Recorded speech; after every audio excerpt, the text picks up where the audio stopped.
کیوں آتے صاحب؟ آج پڑھیے نا اخبار میں، اربوں ڈالرز کی اسٹیٹ مہاراجا محمود آباد کے بیٹے کو حکومت ہند نے واپس کیا۔ آج اس کی ڈیٹیل آئی ہے، اربوں ڈالر آج ہے، ہیڈنگ ہے آج، اور اپنے امام باڑے میں کھڑے ہوئے ہیں، وہ ہیڈنگ لگی ہے ہندوستان کا شاہزادہ اپنے اسٹیٹ میں واپس آیا ہے۔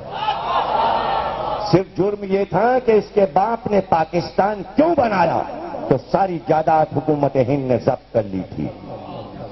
35 سال مقدمہ لڑا ہے،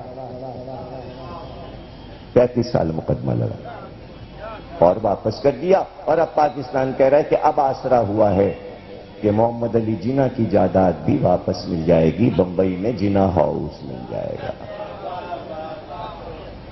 لیکن یاد رکھیے گا، جناح کو ملے یا راجہ صاحب کو ملے، انہوں نے تصویر اپنے اسٹیٹ کے کسی ہوٹل میں کھڑے ہو کے نہیں کھنچوائی۔